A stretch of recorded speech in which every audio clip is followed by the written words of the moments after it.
Hello, my good friends. How are you today? May God bless you all. I will not introduce anything. You guys watch the video and feel it. Then let's evaluate together. The rain came down in sheets, turning Atlanta's Peachtree Street into a blurry mosaic of neon lights and slick asphalt. Headlights streaked through the deluge, casting fleeting glows on the faces of late-night stragglers ducking into bars or huddling under awnings. The air smelled of wet concrete and fried onions from a nearby food truck, its generator humming faintly over the storm's roar. In the cab of a beat-up Ford pickup, Nash Walker hunched over the steering wheel, his calloused hands gripping it like a lifeline. The truck's wipers squeaked, barely keeping up with the downpour. His hazel eyes, shadowed by a day's worth of stubble, flicked to the rearview mirror. Nobody behind him. Good. He'd been checking mirrors for years, ever since Victor Salazar's goons started hunting him. Nash wasn't just a mechanic scraping by in a greasy Atlanta garage. Once he'd been Nathaniel Walker, CEO of a tech empire, a name that opened doors and filled bank accounts. He'd exposed Salazar's financial scams, thinking he could play hero. Instead, he'd lost everything. His company, his name, his safety. Now he was Nash, a nobody in a flannel shirt hiding in plain sight. The past clung to him like the faint scent of motor oil on his clothes, but he'd learned to live with it. Keep your head down. Fix cars. Stay alive. He was halfway through muttering about the truck's dying alternator when a figure stumbled into the road right in his path. Whoa! Nash slammed the brakes, tires screeching. The truck fishtailed, stopping inches from a young woman. She was black, mid-20s, her face half hidden by a soaked hoodie. Her jeans were torn at the knees, sneakers caked in mud, and her thin jacket whipped around her like a flag in the wind. She raised a hand, not to shield herself, but to bang on his hood. Please.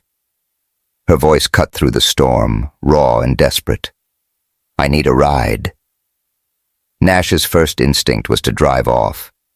He didn't need trouble, and this woman screamed it, but her eyes wide, brown glistening with fear, and something fiercer pinned him in place. He rolled down the window, rain pelting his arm. Lady, I'm not a taxi. You okay? I'm not trouble, I swear. Her voice trembled, but there was steel in it. Just get me out of here anywhere. She glanced over her shoulder, scanning the empty street like she expected ghosts to leap out. Nash's gut twisted. He knew that look. He'd worn it himself years ago when Salazar's men first came knocking, against every ounce of better judgment. He jerked his thumb toward the passenger seat. Get in quick. She didn't hesitate. She yanked the door open, climbed in, and slammed it shut, dripping water onto the cracked vinyl seat. The cab filled with the faint scent of her perfume, something floral out of place in the musty smell of old coffee and engine grease. Nash started the truck, the engine coughing before it roared to life. Name? He asked, keeping his eyes on the road. Tessa, she said, hugging herself to stop the shaking. Her voice was softer now, like she was testing the word. Tessa Reed. Tessa what now? He shot her a sidelong glance. Her hoodie had slipped back, revealing a mass of tight curls plastered to her face. She was pretty, even under the grime, with high cheekbones and a jaw set, like she was biting back a scream. Just Tessa. She looked away, staring out the window as the city blurred past.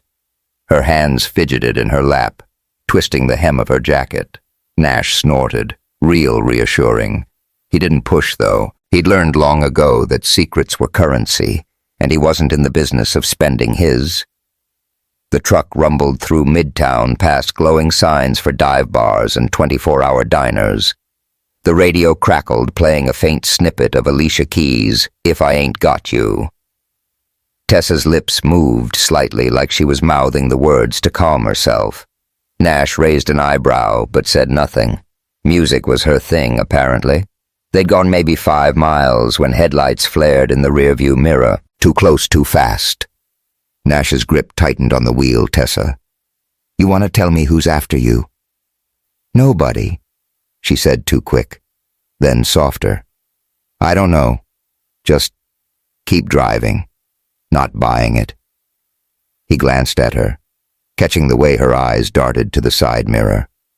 The headlights were gaining a black SUV, sleek and mean, cutting through the rain like a shark. Nash's pulse kicked up. He'd seen cars like that before, tailing him in the early days. After Salazar buckle up, he growled. What? Tessa's voice spiked with panic. Now Nash floored the gas. The truck lurching forward, the SUV matched his speed, weaving through traffic. Horns blared as Nash swerved into an alley, tires splashing through puddles. Tessa gripped the door, her breath hitching. Who are these guys? He demanded. I told you I don't. A gunshot cracked, shattering the rear window. Tessa screamed, ducking low. Glass shards glittered on the seat like fallen stars. Nash yanked the wheel, pulling them into a deserted parking lot behind a shuttered warehouse. The SUV overshot, giving them seconds. He killed the engine, plunging them into darkness. Rain hammered the roof loud enough to drown out their ragged breathing. Stay down. Nash whispered, his hand on her shoulder, pushing her below the dashboard. Her skin was cold under his fingers, but her eyes burned with defiance. The SUV circled back its headlights, sweeping the lot. Nash's mind raced. He could ditch her run, disappear like he'd done before, but something about Tessa, the way she clenched her jaw, the way she hadn't begged or broken, kept him rooted. The headlights swung closer. Nash acted on instinct. Hold on. He grabbed her, pulling her across the seat until she was half in his lap, their faces inches apart. Pretend you're with me, he muttered. Before she could protest, he kissed her. It wasn't gentle. It was raw, desperate, born of adrenaline and the need to sell a lie. Her lips were soft-tasting of rain and salt, and for a split second she froze. Then she kissed him back, her hands clutching his jacket, her breath hot against his mouth. The world narrowed to the heat of her, the thud of his pulse, the way her curls brushed his cheek. The SUV's headlights passed over them, lingered, then moved on. Nash didn't stop kissing her until the taillights vanished into the storm. He pulled back, both of them gasping. Tessa's eyes were wide, her lips parted. What was that? She whispered. Cover. Nash, said, his voice rough. He cleared his throat, shifting back to his side of the cab. They're looking for a lone girl, not a couple making out in a truck. It was half true. The other half was the way his heart was still pounding, not just from the chase. Tessa touched her lips, then laughed, a shaky, disbelieving sound. You're insane, says the girl, running from guys with guns. Nash started the engine, the truck grumbling back to life. You want to tell me what's really going on? She hesitated, her fingers twisting her jacket again. The radio crackled now, playing SZA's Snooze, and she seemed to draw strength from it, sitting up straighter. My name's not Reed, she said finally. It's Whitmore, Tessa. Whitmore. Nash's stomach dropped. Whitmore, as in Nathaniel Whitmore, the billionaire who owned half of Atlanta's real estate and a chunk of its politics. The man was a legend, a black titan who'd risen from nothing to build Whitmore Industries. You're that. Whitmore. Nash asked, his voice low. Tessa nodded, her expression a mix of pride and pain. My father wants me to marry some creep to seal a business deal. I said no, so I ran. She reached into her jacket, pulling out a crumpled envelope. And I took this. Nash glanced at it, his throat tightening. The envelope was thick, bulging with papers and what looked like a USB drive. What's in it? Proof, she said, her voice hard. My father's been laundering money through fake charities and offshore accounts. If this gets out, his empire's done. Nash let out a low whistle. You're not just running from a bad engagement. You're carrying a bomb. He rubbed his face, the weight of it settling on him. He'd been in deep before with Salazar, and he'd barely gotten out alive. Now, here was Tessa dragging him into another war. He should drop her at the nearest bus station, let her be someone else's problem. But then she looked at him, her brown eyes fierce despite the fear. "I'm not going back," she said. "I'd rather die than live in that cage."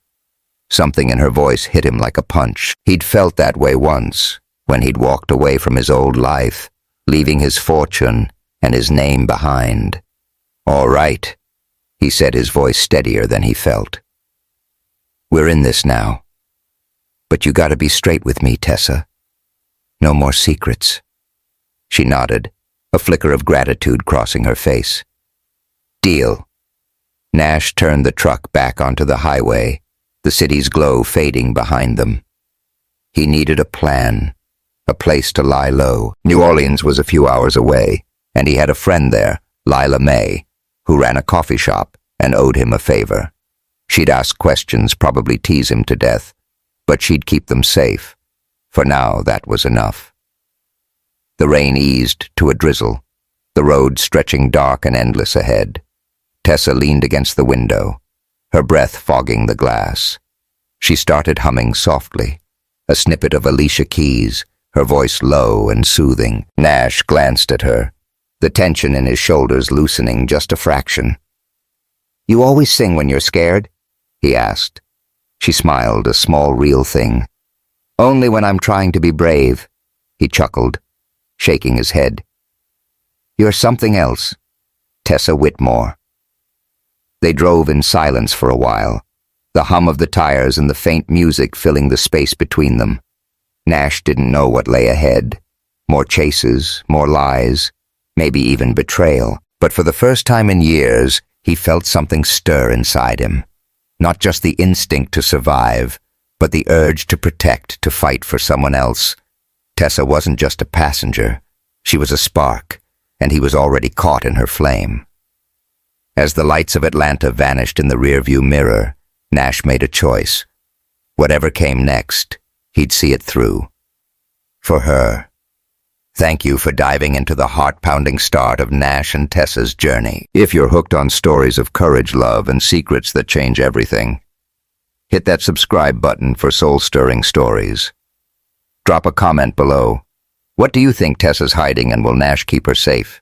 We can't wait to hear your thoughts. The air in New Orleans was thick with the scent of sugar and coffee, the kind that clung to your clothes and made you hungry even if you'd just eaten. Bourbon Street was alive with the pulse of Mardi Gras stragglers, tourists in beads, street musicians blowing saxophones, and vendors hawking beignets from carts. The rain had followed Nash and Tessa from Atlanta, but here it was softer. A warm drizzle that glistened on the cobblestones and made the neon signs glow like stained glass. Nash's truck rumbled down a narrow side street, its headlights cutting through the mist. He hadn't slept in 24 hours, and his eyes burned, but he kept them sharp, scanning for any sign of trouble. Tessa sat beside him, quieter now, her hoodie dry but still crumpled from their escape. She was clutching the envelope of documents like it was her only anchor, her brown eyes flicking to the side mirror every few seconds. "You can relax," Nash said, his voice low. "We lost him back in Georgia." Tessa didn't look convinced. "You don't know my father," she said, her tone clipped. "He doesn't give up," Nash grunted. He knew men like Nathaniel Whitmore, powerful, ruthless, the kind who'd burn the world to keep their secrets safe. He'd tangled with one himself. Victor Salazar, and it had cost him everything. The thought of Salazar sent a chill down his spine. He hadn't seen the man's goons in years, but Tessa's documents could drag him back into that mess. He pushed the thought away, focusing on the road. First, they needed a safe place to lie low. That's where Lila May came in. The truck pulled up outside Lila's jazz joint, a cozy hole in the wall tucked between a voodoo shop and a bar, blasting Zydeco music. The sign above the door was hand-painted, its letters curling like vines, and the windows glowed with warm amber light. Nash killed the engine. The truck's grumble fading into the hum of the city. "Stay close," he told Tessa, grabbing his backpack. "And don't flash that envelope around." She shot him a look, her lips twitching. "I'm not an idiot, Nash. Didn't say you were." He smirked, climbing out. "Just making sure." The rain had stopped, leaving the air heavy and humid. Tessa followed him to the door, her sneakers squelching on the wet pavement. Inside the cafe was a haven of mismatched furniture, exposed brick walls, and the rich aroma of chicory coffee. A jukebox in the corner played Ella Fitzgerald, her voice smooth as velvet. The place was half full, locals sipping lattes, a couple of tourists snapping photos of the vintage decor. Behind the counter, Lila May was a whirlwind in a bright yellow head wrap, her laugh booming as she handed a customer a plate of beignets dusted with powdered sugar. Lila spotted Nash and broke into a grin that could light up the Mississippi. "Well, I'll be Nash Walker, you old grease monkey." She rounded the counter, pulling him into a hug that smelled of vanilla and flour. At 40, Lila was a force tall, curvy, with a wit sharper than a butcher's knife. Her dark skin glowed under the cafe's lights and her eyes sparkled with mischief. "Boy, you look like you crawled out of a junkyard." "What's it been, 3 years?" "4, Nash said, managing a half smile. "Good to see you, Lila." She stepped back, hands on her hips, then noticed Tessa. "And who's this? You finally got yourself a girlfriend? Or is she just lost?" Tessa's cheeks flushed, but she held Lila's gaze. "Tessa?" she said, extending a hand. "Not his girlfriend. Just passing through." "Uh-huh." Lila's grin widened as she shook Tessa's hand. "Passing through with a face like you're running from the devil himself. Come on, y'all, sit. You look like you need coffee and a prayer." They slid into a corner booth, the vinyl seats creaking under their weight. Lila brought over a tray of beignets and 2 steaming mugs of coffee, then plopped down across from them. "All right, Nash," she said, lowering her voice. "What kind of trouble you in this time?" Nash glanced at Tessa, who was staring into her coffee like it held the answers to the universe. "We need a place to crash," he said. "Just for a few days. No questions asked." Lila raised an eyebrow. "No questions, honey. You know that's not how I roll. But fine. I got a room upstairs. Old apartment, bit dusty, but it's yours." She leaned forward, her eyes narrowing. "You sure you're not dragging my cafe into some mess?" "Scout's honor," Nash said, holding up 2 fingers. It was a lie, and Lila knew it, but she just snorted and waved him off. "Eat your beignets before they get cold," she said, standing. "And Tessa, girl, you let me know if this one gives you any grief. I got a rolling pin with his name on it." Tessa cracked a smile. The first real one Nash had seen. "Noted," she said, popping a beignet into her mouth. Powdered sugar dusted her lips, and Nash looked away, suddenly aware of how close they were sitting. The room upstairs was small, with a sagging couch, a twin bed, and a window overlooking the alley. The air smelled of old wood and lavender from a candle Lila had left burning. Tessa dropped her bag on the floor, her shoulders slumping.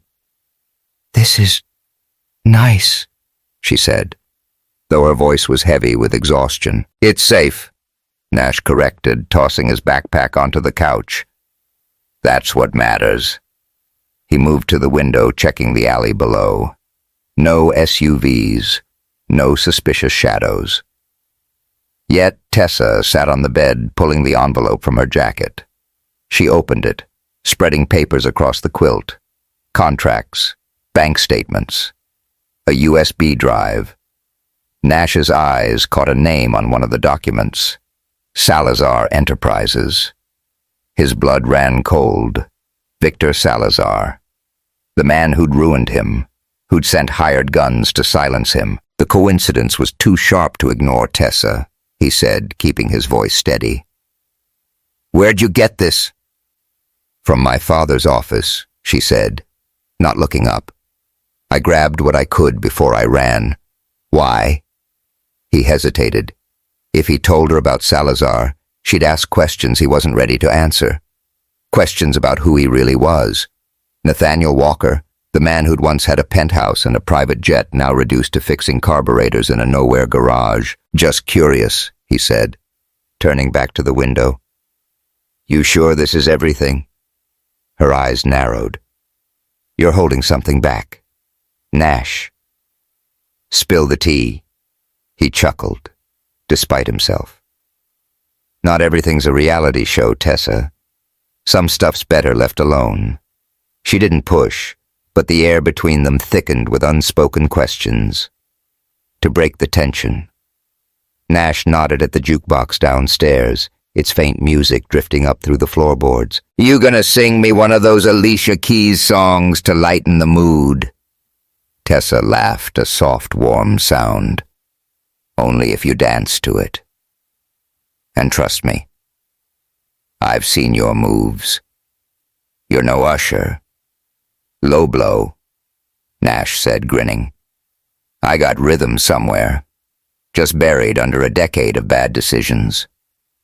Their banter was cut short by a commotion downstairs. Nash tensed his hand, moving to the knife in his pocket. Stay here, he whispered, creeping to the door. Tessa ignored him, following close behind her, breath warm on his neck. They peered down the stairs into the cafe. Lila was arguing with a woman at the counter, tall with sleek black hair and a leather jacket that screamed money. Her voice was smooth, confident, like she was used to getting her way. I'm just looking for a friend, she was saying. Heard he might have passed through here. Goes by Nash. Nash's stomach twisted. He didn't recognize her, but he knew Salazar's type, polished, dangerous, and way too interested in him. Lila, bless her, didn't miss a beat. Honey, I get 100 Nashes a week. You got a picture or what? The woman smiled, but it didn't reach her eyes. I'll be back, she said, slipping a card onto the counter before sauntering out. Lila waited until the door closed, then beckoned Nash and Tessa downstairs. Who was that? Nash asked, picking up the card. It read, Vanessa Cole. Private consultant. No address, just a phone number. Trouble with a capital T, Lila said, crossing her arms. She was sniffing around like a bloodhound. You want to tell me what's going on, or do I gotta guess? Nash exchanged a look with Tessa. Her face was tight, her hand gripping the envelope inside her jacket.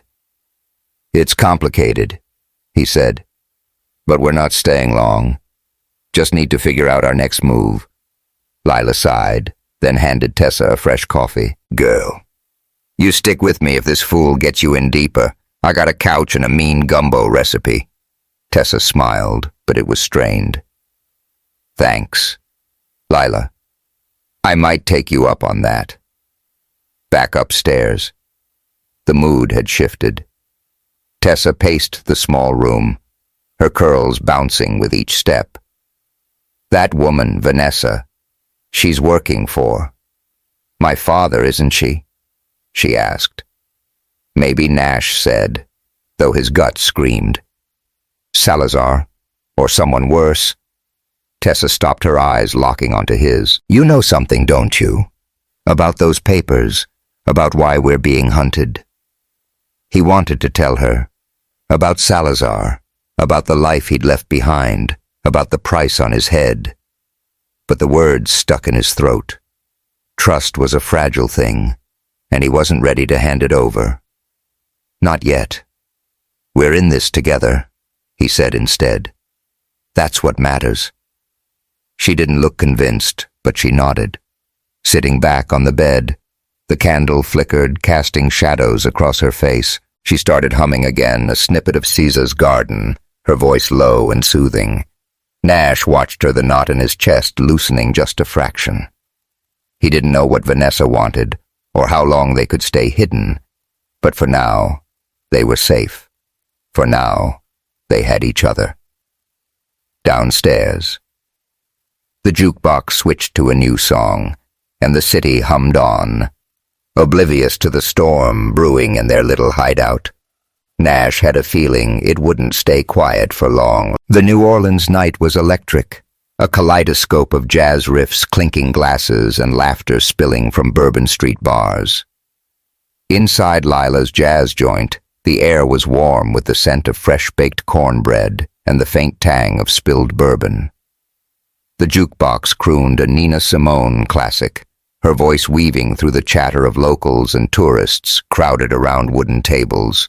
Nash leaned against the counter, his flannel shirt sticking to his back from the humid air. He was pretending to sip a coffee, but his eyes were locked on the door, watching for any sign of Vanessa Cole or her kind. The business card she'd left yesterday burned a hole in his pocket. Private consultant Wright. He'd met enough of Salazar's hired hands to know a shark when he saw one. Tessa was in the corner booth, her hoodie swapped for a borrowed t-shirt from Lila, her curls loose and catching the cafe's amber light. She was scribbling in a small notebook, her brow furrowed, the envelope of documents tucked safely in her bag. Nash caught himself staring the way her lips moved slightly as she wrote, like she was whispering secrets to the page. She'd been quieter since Vanessa's visit, her trust in him fraying at the edges. He couldn't blame her. He was holding back, and she knew it. Lila bustled over, balancing a tray of empty mugs. "You gonna keep mooning over that girl or actually talk to her?" She teased, her voice low enough to stay between them. Her yellow head wrap was slightly askew, a casualty of the dinner rush. "I'm not mooning," Nash muttered, taking a swig of coffee to hide his embarrassment. It was cold bitter, but he didn't care, just keeping an eye out. "Uh-huh," Lila smirked, wiping her hands on her apron. "You keep keeping an eye out. You're gonna miss what's right in front of you. That girl's got fire, Nash. Don't let it burn you." He didn't answer, but Lila's words stuck. Tessa was fire, fierce, unpredictable, and impossible to ignore.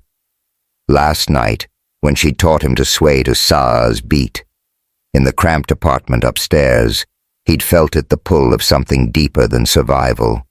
Her laugh, her touch, the way her eyes held his, like she could see past his lies. It scared him more than Salazar's goons ever had. The door chimed, snapping him out of his thoughts. A group of college kids stumbled in, laughing too loud. But no Vanessa. Nash relaxed a fraction, only to tense again when Tessa stood and walked over, her notebook clutched to her chest. "We need to talk," she said, her voice low but firm. "Here." Nash glanced around. The cafe was loud, but not loud enough to drown out what he suspected was coming. Outside, she didn't wait for an answer, heading for the side door that led to the alley. Nash followed, his boots heavy on the worn floorboards. The air outside was cooler, thick with the smell of rain-soaked brick and garbage cans. A single street lamp cast a weak glow, turning Tessa's skin a soft bronze. She faced him, her eyes blazing. "You're not just a mechanic, are you?" "Who the hell are you, Nash?" He froze. She'd been digging, and he hadn't been careful enough. "What's this about?" he asked. "Buying time." She pulled a crumpled piece of paper from her pocket, a business card, not Vanessa's, but one he recognized instantly. His old one from a life he'd buried, Nathaniel Walker, CEO, Horizon Ventures. He'd thought he'd burned them all, must have slipped into his backpack, a ghost from his past. "I found this upstairs," Tessa said, her voice trembling with anger. "You've been lying to me." Nash's jaw tightened. He wanted to snatch the card, to deny it, but the truth was clawing its way out. "Tessa, listen." "No, you listen." She stepped closer, her finger jabbing his chest. "I told you everything, my father. The documents, the marriage I'm running from. I trusted you, and you're holding out on me. So spill it, Nash. Who are you?"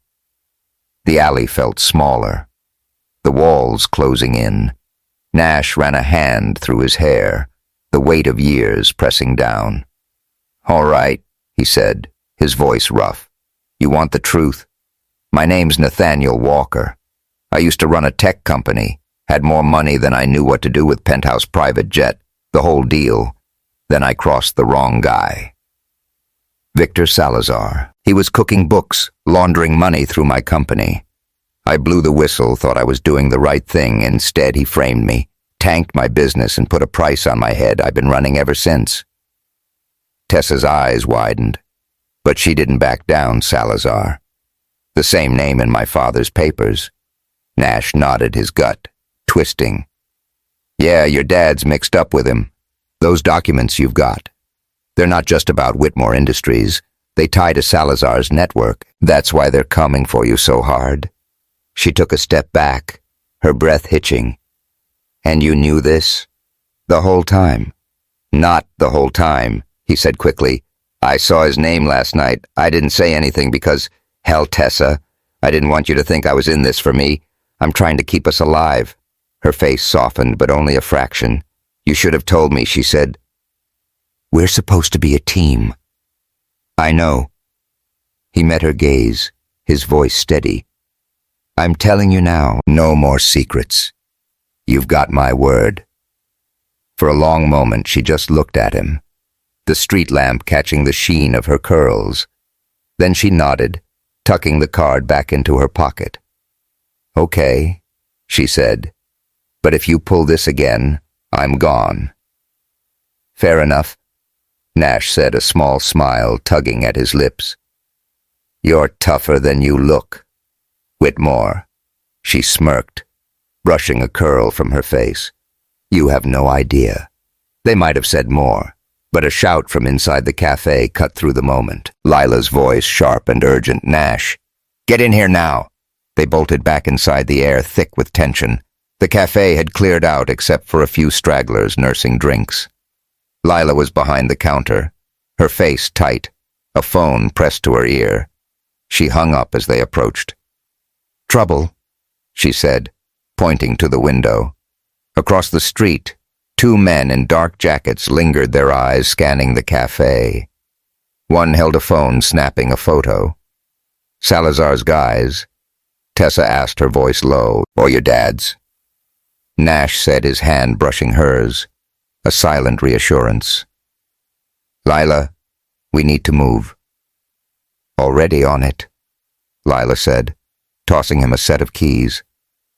"Back door. My old Honda's in the alley. Take it and get to the French Quarter. Blend in with the crowd." She turned to Tessa, pressing a crumpled 20 into her hand. "Girl, you keep him in line, and don't let him drive like he's in a demolition derby." Tessa managed to laugh despite the fear in her eyes. No promises. They slipped out the back, the alley dark and slick with puddles. The Honda was a rusty relic, but it started on the first try. Nash gunned it, weaving through the quarter's narrow streets where revelers danced under strings of fairy lights, oblivious to the danger. Tessa clutched her bag, her breath shallow. "Where are we going?" she asked. "Somewhere loud," Nash said. "Harder to track us in a crowd." He pulled into a packed bar, its sign flashing, Crescent City Blues. Inside the place was a riot of color and sound trumpets blaring, couples swaying, bartenders slinging hurricanes. Nash led Tessa to a corner table, their backs to the wall. "We're a couple, got it," he said, slipping an arm around her shoulders. "Act natural." "Natural." Tessa raised an eyebrow, but she leaned into him, her warmth grounding him. "You're the worst fake boyfriend ever. You didn't even buy me a drink." He chuckled, signaling a waitress.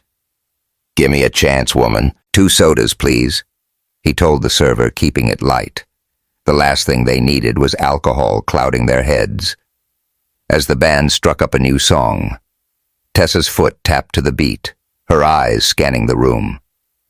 "You think they followed us?" she asked. "Not yet," Nash said, though his gut said otherwise. He spotted a familiar face at the bar. Vanessa Cole, her leather jacket swapped for a red dress that hugged her curves. She was chatting up a bartender, but her eyes flicked their way sharp and calculating. Nash's blood ran cold. "Don't look now," he whispered. "But our friend's here." Tessa stiffened her hand, tightening on his. "What do we do?" "Play the part." He pulled her closer, his lips brushing her ear as he murmured, "Laugh like I said something funny." She did a bright, convincing laugh that drew eyes, including Vanessa's. The hacker's smile faltered, and Nash knew they'd bought a moment. But then the music stopped, and a drunk patron bumped their table, knocking Tessa's bag to the floor. The envelopes slid out, papers scattering Nash dove for them, but not before Vanessa's gaze locked onto the mess. "Time to go," Nash said, shoving the papers back into the bag. He grabbed Tessa's hand, pulling her toward the exit. The crowd parted, but not fast enough. Vanessa was moving her heels, clicking on the floor. Outside, Nash spotted the two men from earlier now closing in from the street. "Run," he barked, dragging Tessa into an alley. Footsteps pounded behind them, shouts cutting through the night. Nash pushed Tessa ahead, his heart hammering. They ducked behind a dumpster, the stench of rotting fruit choking the air. Vanessa's voice rang out cool and mocking. "Come on, Nash. Let's talk." Tessa's eyes were wide, her breath ragged. "What now?" she whispered. Nash scanned the alley, spotting a fire escape. "Up," he said, boosting her toward the ladder. She climbed her sneakers, slipping on the wet metal, and he followed the rungs, cold under his hands. They reached the roof, the city sprawling below, lights shimmering like a sea of stars. For a moment, they were alone. The chase paused. Tessa turned to him, her chest heaving. "You meant it, didn't you? About being in this together?" Every word Nash said, his voice raw. He stepped closer, their faces inches apart. The air crackled, the weight of his confession still hanging between them. She reached up her fingers, brushing his jaw, and he felt the fire again, the one that could burn him alive or save him. Before they could close the distance, a gunshot echoed below, shattering the moment Vanessa and her men were climbing the fire escape. Nash grabbed Tessa's hand, his pulse racing. "We're not done yet," he said, pulling her toward the next rooftop. They had to keep moving, keep fighting, because now it wasn't just about survival, it was about her. The Louisiana night was heavy, the air thick with the scent of swamp grass and diesel. The highway stretched like a black ribbon through the darkness, flanked by cypress trees draped in Spanish moss that swayed ghostly in the breeze. Nash's borrowed Honda rattled along its engine, whining under the strain of their escape from New Orleans. The rooftop chase had bought them time, but not much. Vanessa Cole and her men were still out there, and Nash's gut told him they were closer than he'd like. He gripped the steering wheel, his knuckles white, his eyes flicking to the rearview mirror every few seconds. No headlights yet, but they'd come. Tessa sat in the passenger seat, her knees pulled to her chest, the envelope of documents clutched in her lap. Her curls were tangled from the wind on the rooftop, and her face was drawn, the weight of their situation etched in her eyes. She hadn't spoken much since they'd jumped to the next building, scrambling down a fire escape to steal Lila's car. Nash could feel the distance growing between them, a chasm widened by his secrets and her doubts. He wanted to bridge it to tell her she could trust him, but words felt cheap after everything they'd been through. "You okay?" he asked, his voice rough from disuse. She didn't look at him, her gaze fixed on the passing trees. "Define." "Okay," she said, her tone sharp but brittle. "We're running for our lives, Nash, and I'm starting to wonder if I even know who I'm running with." He winced. Her words cut deeper than he'd expected. "I told you everything back there," he said. "About Salazar, about who I was. What more do you want? Everything means everything," she snapped, turning to face him. Her brown eyes were fierce, glinting in the dashboard's dim light. "You knew those papers tied to Salazar, And you didn't say a word until I called you out. What else are you hiding? Nash opened his mouth, then closed it. She wasn't wrong. He'd held back not just about Salazar, but about the fear that had dogged him for years, the kind that made him check locks twice, sleep with a knife under his pillow. Trust was a luxury he hadn't afforded in a long time. But Tessa was different. She deserved better. I'm not hiding anything now, he said softer. I'm in this, Tessa, all the way. She studied him, her expression softening, but not fully relenting. Prove it, she said, then turned back to the window, her fingers tracing the edge of the envelope. The silence stretched, broken only by the hum of the tires and the faint crackle of the radio, tuned to a jazz station that kept cutting out Tessa. Started humming a low, soulful snippet of Alicia Keys' Fallen, her voice steadying her like an anchor. Nash glanced at her, the knot in his chest loosening. You got a song for every mood, huh? He said, trying to lighten the air. She smirked barely. Music's cheaper than therapy. You should try it sometime. I'll stick to fixing engines, he said, chuckling. Less chance of embarrassing myself. Their banter was cut short by a flicker of light in the rearview mirror, headlights, distant but closing fast. Nash's pulse kicked up. Tessa, hold tight, he said, pressing the gas. The Honda groaned, its speedometer climbing sluggishly. The headlights grew brighter, an SUV, black and sleek, just like the one in Atlanta. Is it them? Tessa asked, twisting to look back. Gotta be. Nash said, his voice grim. He swerved onto a side road, the pavement giving way to gravel that crunched under the tires. The SUV followed its engine roaring. Tessa's breath hitched, her hand gripping the door. They're not giving up, she said. Then we don't either, Nash replied, his mind racing. He needed a plan, a place to lose them. The road twisted through a patchwork of fields and abandoned lots, the kind of nowhere that dotted rural Louisiana. Up ahead he spotted a cluster of rusted buildings, an old industrial site, its silos looming like forgotten giants. There, he said, jerking the wheel. We'll ditch the car and hide. He pulled into the site, parking behind a crumbling warehouse. The SUV was seconds behind its headlights, sweeping the lot. Nash grabbed Tessa's hand, pulling her out of the car. Stay low, he whispered, leading her through a maze of rotting crates and machinery. The air smelled of oil and decay, the ground slick with mud. They crouched behind a stack of pallets, their breaths mingling in the dark. The SUV stopped, doors slamming. Footsteps crunched on gravel, voices low and clipped. Nash recognized Vanessa's smooth tone. Spread out. They're here somewhere. Tessa's hand tightened in his, her eyes wide but steady. She was scared, but she wasn't breaking. Nash felt a surge of pride mixed with something deeper, something he wasn't ready to name. They waited the seconds, stretching into eternity. Then a new voice cut through the night. One Nash hadn't expected. Walker, you're making this harder than it needs to be. It was Marcus Tate, his old friend, the journalist he'd trusted back when he was Nathaniel Walker. Nash's blood ran cold. Marcus was here with Vanessa. That could only mean one thing. Betrayal. Tessa sensed his tension, her whisper barely audible. Who's that? Someone I used to know. Nash said, his voice tight.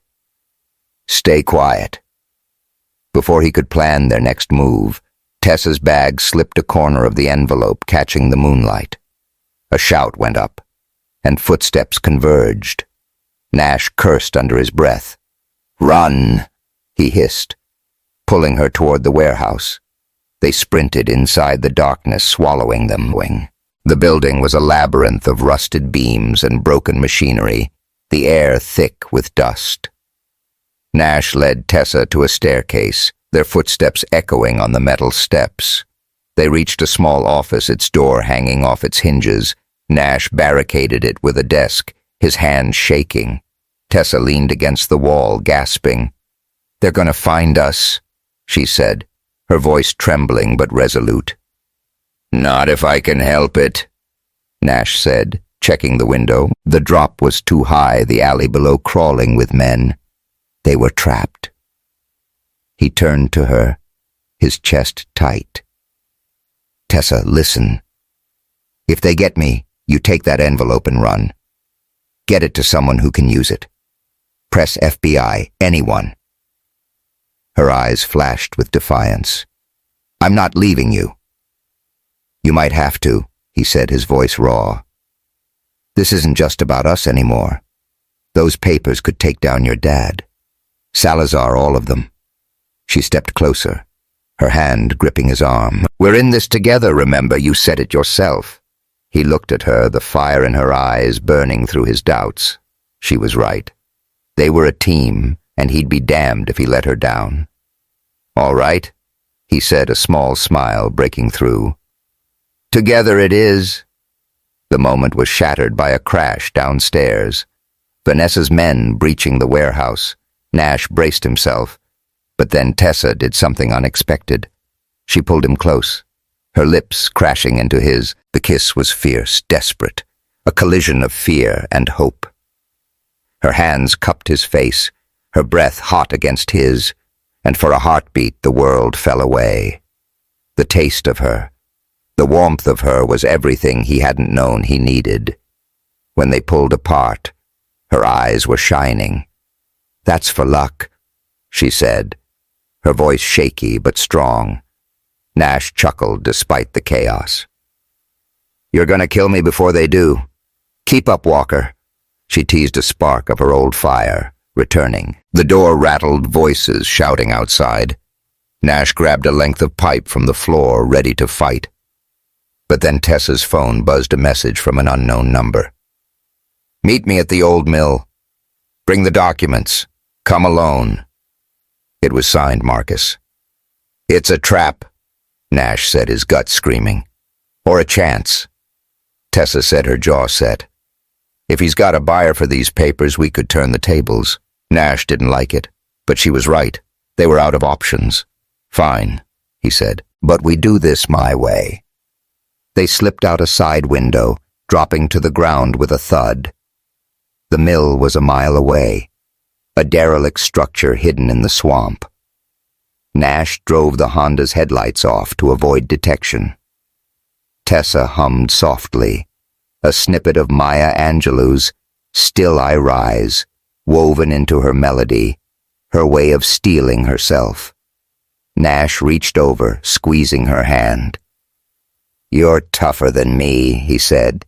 She laughed, a bright, fleeting sound. "Took you long enough to notice." The mill loomed ahead, its silhouette jagged against the moonlit sky.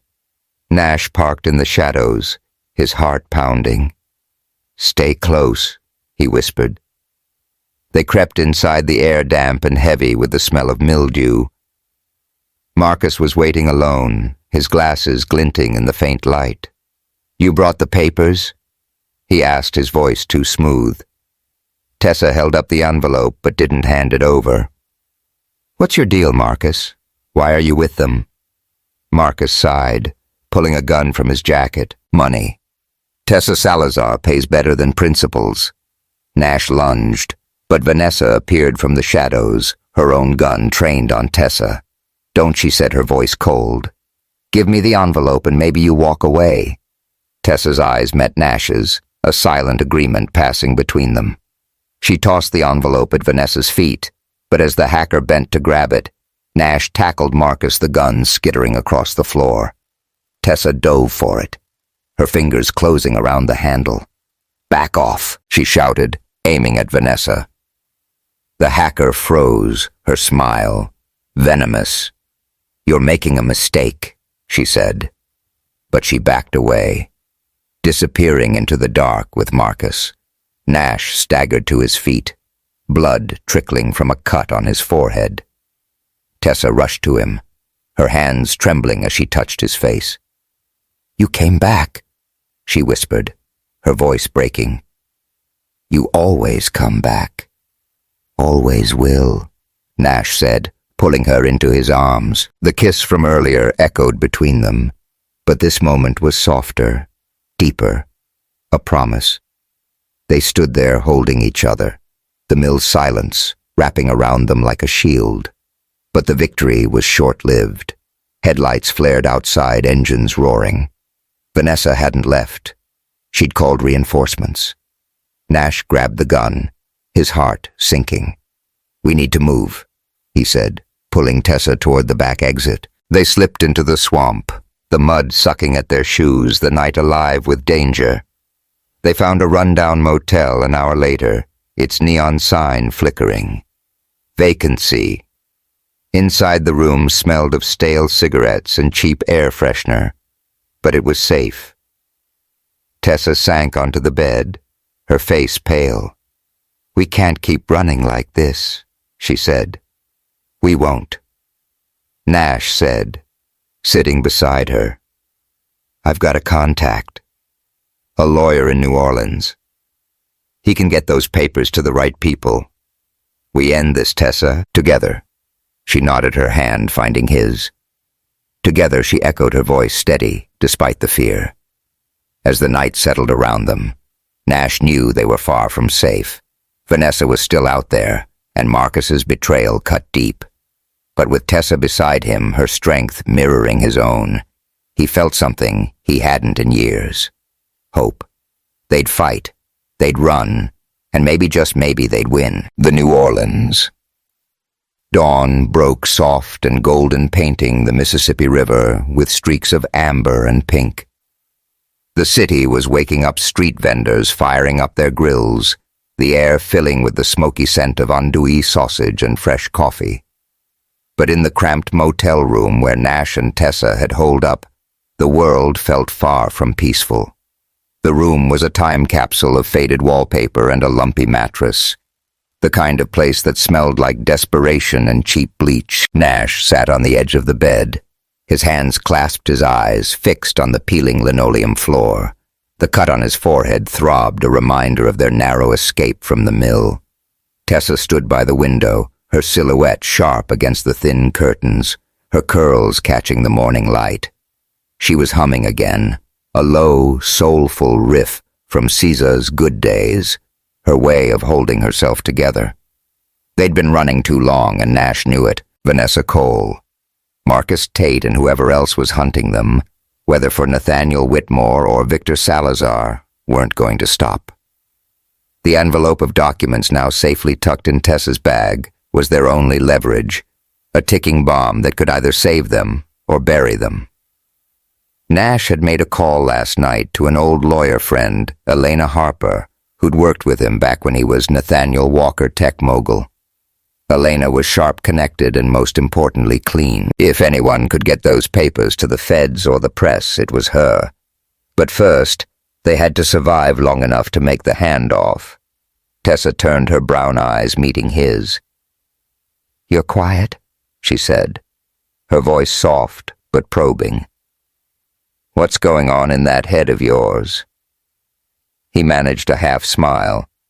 "Just planning our great escape. You know, the usual." She didn't laugh, crossing her arms. "We can't keep doing this. Nash hiding, running, dodging bullets. I'm tired." Her voice cracked on the last word, and Nash saw the weight she'd been carrying, her father's betrayal, the life she'd left behind, the constant fear. "I know," he said, standing to face her. "That's why we're ending it. Today, Elena's meeting us at a warehouse in the Industrial Canal. We give her the papers, she takes it from there. Whitmore, Salazar. They're done." Tessa's jaw tightened, but she nodded. "And if they find us first, then we fight," he said, his voice steady. Together, her lips curved a small, fierce smile. Together, she echoed, stepping closer. She reached up her fingers, brushing the cut on his forehead.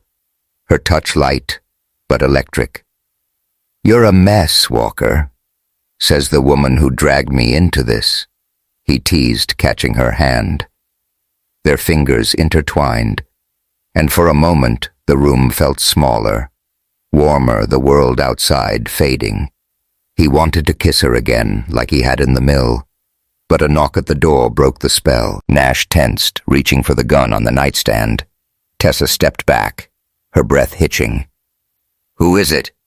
Nash called, his voice low. "It's me, you paranoid fool." Lila. May's voice boomed through the door, laced with her usual sass.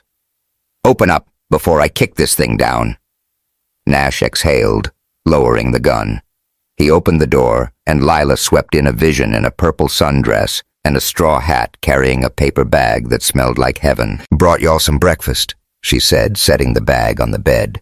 "Beignets, red beans, and rice, and a little faith. You're gonna need it." Tessa laughed, the sound brightening the room. "Lila, you're a saint. Tell that to my mama," Lila said, winking. She plopped onto the bed, ignoring the creak of the springs. "Now what's the plan?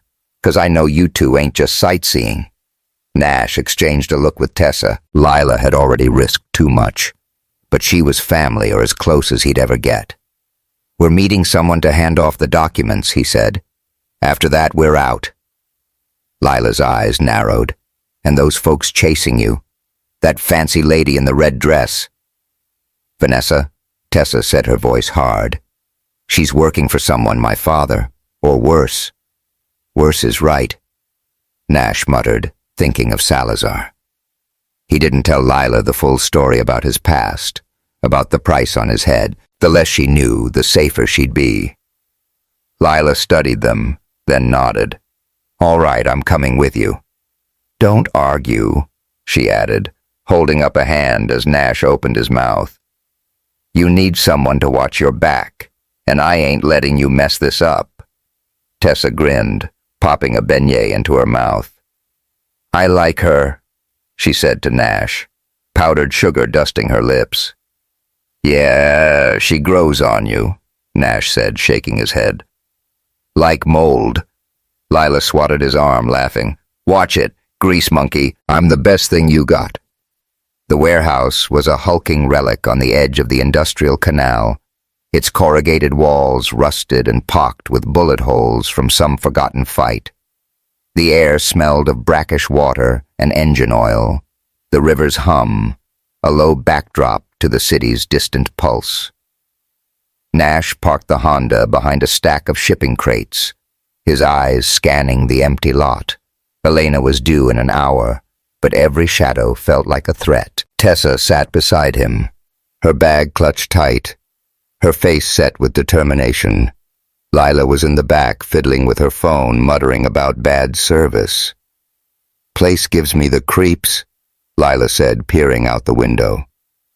"Y'all sure this lawyer's legit?" "Elena's solid," Nash said, though doubt gnawed at him. He'd trusted Marcus, and look where that got them.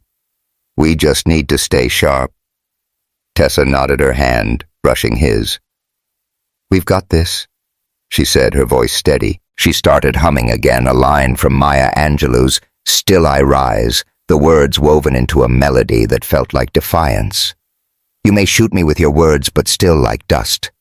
I'll rise." Nash felt a surge of admiration. She was scared, exhausted, but she wasn't backing down. The wait was agonizing, the minutes crawling by. Then headlights flashed too early, too fast. Nash's heart sank. "That's not Elena," he said, starting the car. But before he could pull out two SUVs, roared into the lot, blocking their path. Men spilled out armed and coordinated, led by Vanessa Cole in her red dress, her smile cold as ice. And beside her, Victor Salazar himself, tall, silver-haired, his eyes glinting with malice. Out of the car. "Walker," Salazar called, his voice smooth but deadly. "You and the girl. Let's make this easy." Nash's blood ran cold. He'd spent years running from this man, and now here he was, caught like a rat in a trap. Tessa's hand gripped his, her breath shallow. "What do we do?" she whispered. "Stay calm," Nash said, his mind racing. He turned to Lila. You got that flare gun you keep bragging about? Lila's eyes lit up. Oh, you know I do.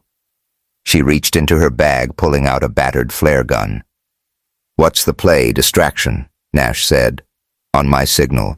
He opened the door, stepping out with his hands raised, the gun tucked in his waistband. Tessa followed her bag slung over her shoulder, her face a mask of resolve. Lila stayed low, waiting. Salazar, Nash said, his voice steady. Didn't know you made house calls. Salazar chuckled, but there was no warmth in it. You've been a thorn in my side too long. Nathaniel. And you. Miss Whitmore, he added, turning to Tessa.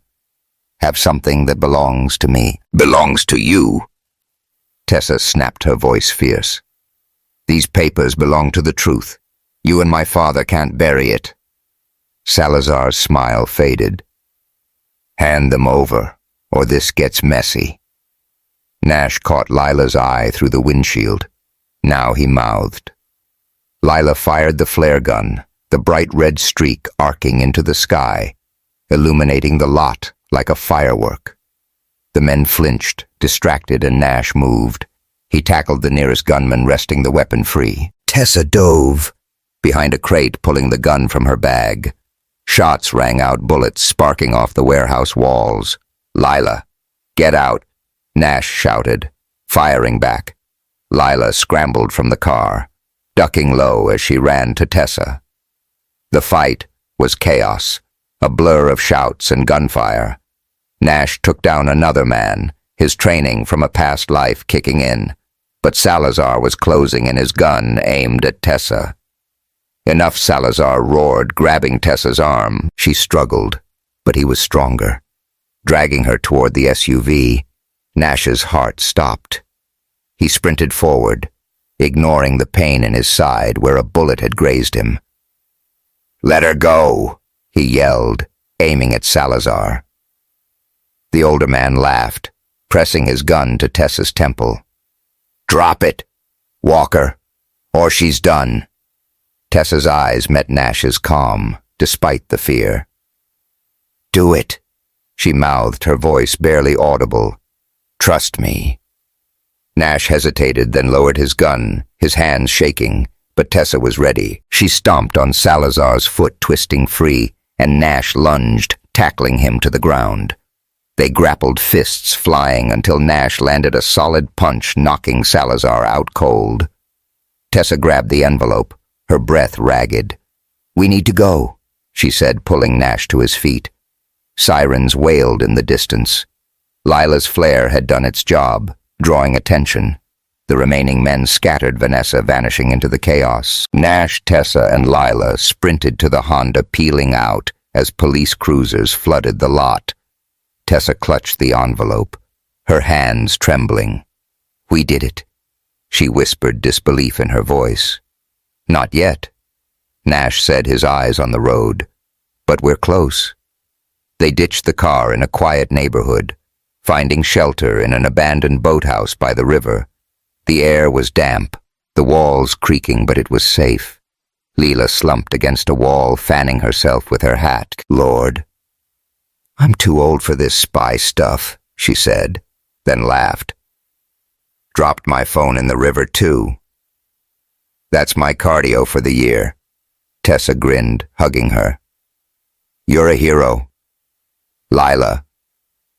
Tell that to my phone bill, Lila quipped, winking. Nash checked his watch. Elena would be at the rendezvous soon. He turned to Tessa, who was sitting on a crate, her face lit by the moonlight streaming through a broken window. You were incredible back there, he said, his voice low. I thought I'd lost you. She looked up, her eyes soft but fierce. You didn't, she said, standing to face him. You won't. She stepped closer, her hands finding his, her warmth grounding him. The boathouse faded, the world narrowing to just them. She leaned in her lips, meeting his in a kiss that was slow, deep, a promise of everything they'd fought for.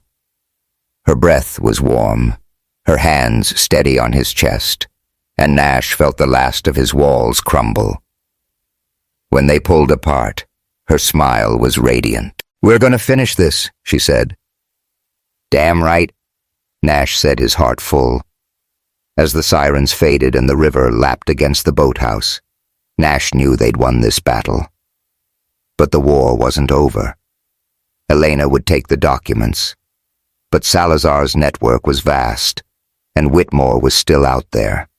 For now, though, they had each other, and that was enough to keep fighting. The Savannah sun dipped low, painting the sky in hues of coral and lavender, its light spilling across the sandy shore of Tybee Island.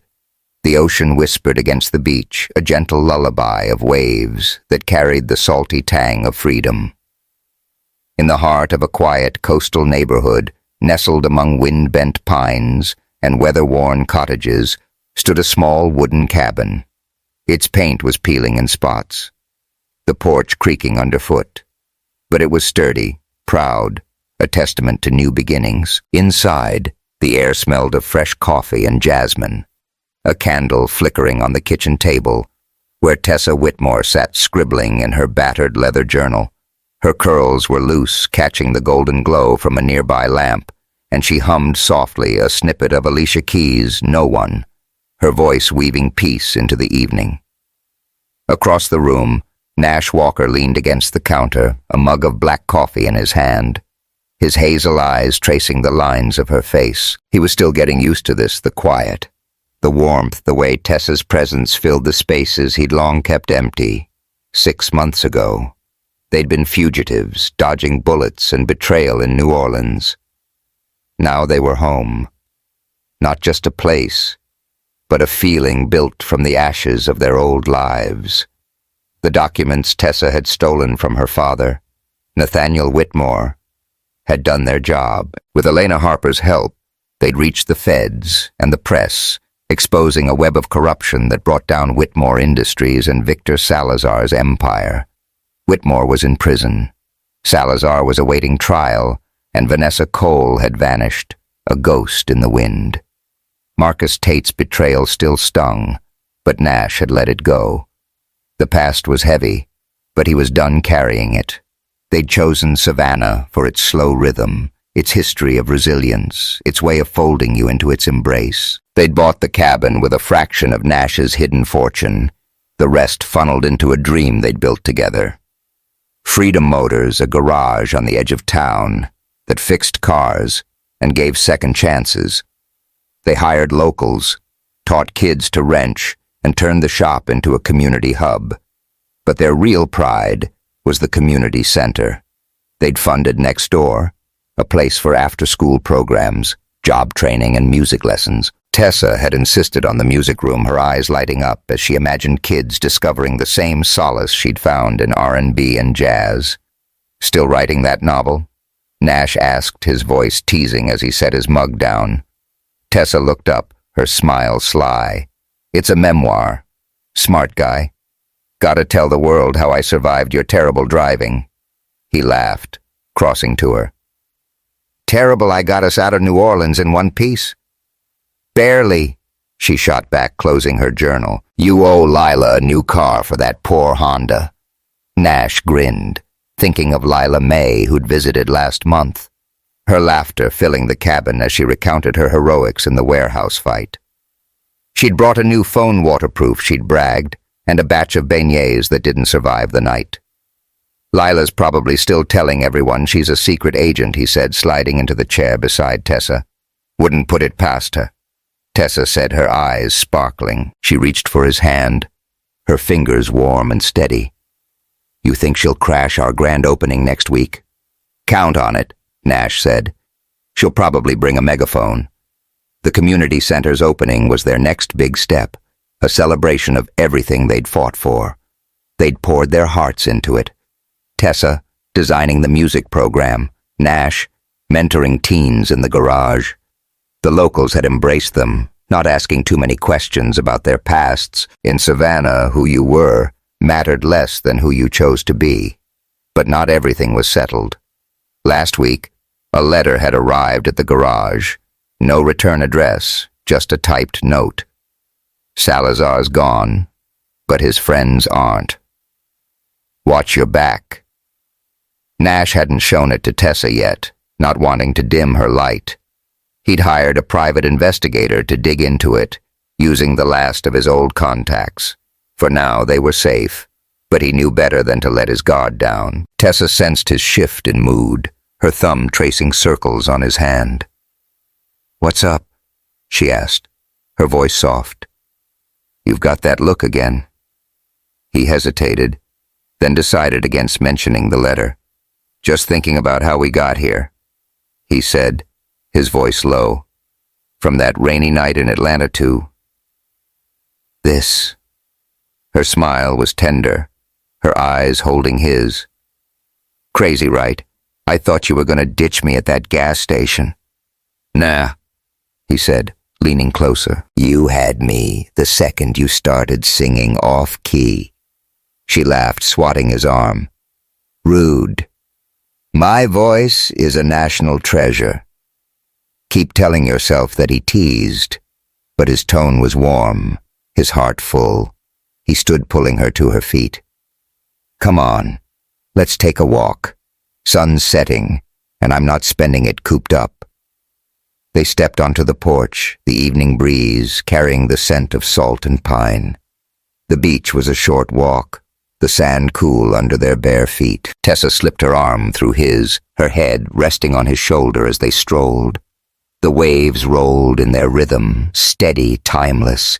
She started humming again, a line from Maya Angelou's "Still I Rise," her voice weaving strength into the air.